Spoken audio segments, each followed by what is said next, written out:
حضرت یوسف علیہ السلام اللہ کے برگزیدہ نبی اور حضرت یعقوب علیہ السلام کے پیارے بیٹے تھے۔ بچپن ہی سے ان میں حسن، نرمی اور دانائی نمایاں تھی۔ ایک رات حضرت یوسف علیہ السلام نے خواب دیکھا کہ 11 ستارے، سورج اور چاند انہیں سجدہ کر رہے ہیں۔ انہوں نے یہ پلے آف اپنے والد حضرت یعقوب علیہ السلام کو سنایا۔ حضرت یعقوب علیہ السلام سمجھ گئے کہ یہ خواب ایک عظیم مستقبل کی نشانی ہے، اس لیے انہوں نے یوسف علیہ السلام کو نصیحت کی کہ وہ یہ خواب اپنے بھائیوں کو نہ بتائیں، کیونکہ وہ حسد کا شکار ہو سکتے ہیں۔ وقت گزرنے کے ساتھ حضرت یوسف علیہ السلام کے بھائی واقعی حسد میں مبتلا ہو گئے۔ انہیں محسوس ہوتا تھا کہ والد کی محبت یوسف علیہ السلام کے ساتھ زیادہ ہے۔ حسد نے ان کے دلوں کو اندھا کر دیا اور انہوں نے یوسف علیہ السلام کو راستے سے ہٹانے کا منصوبہ بنا لیا۔ ایک دن وہ انہیں بہانے سے ساتھ لے گئے اور سنسان جگہ پر ایک گہرے کنویں میں ڈال دیا۔ پھر وہ اپنے والد کے پاس واپس آئے اور جھوٹ بولا کہ یوسف علیہ السلام کو بھیڑیا کھا گیا۔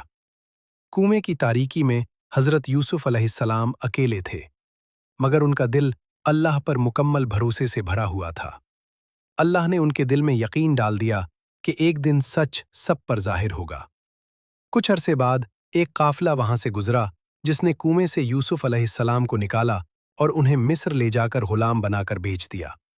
مصر میں حضرت یوسف علیہ السلام کو بادشاہ کے پاس لایا گیا اور انہیں بادشاہ نے غلامی سے آزاد کر کے مصر کا وزیر بنا دیا۔ السلام عزیز مصر کے گھر رہے، جہاں انہوں نے اپنے بہترین اخلاق اور کردار سے سب کے دل جیت لیے۔ وہ امانت دار اور باکردار نوجوان بن کر سامنے آئے۔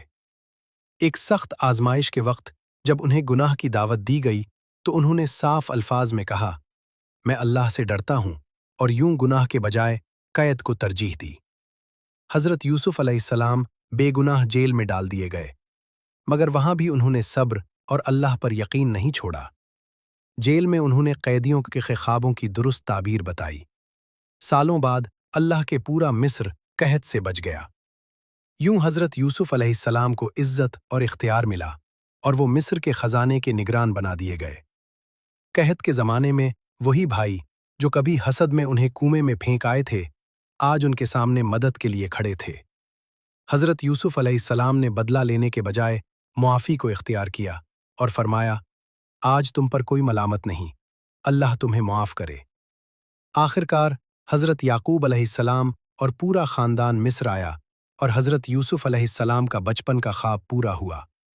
جب سب ان کے سامنے عاجزی سے جھک گئے، اس طرح صبر، تقوی اور اللہ پر کامل یقین نے حضرت یوسف علیہ السلام کو دنیا اور آخرت میں کامیابی عطا کی۔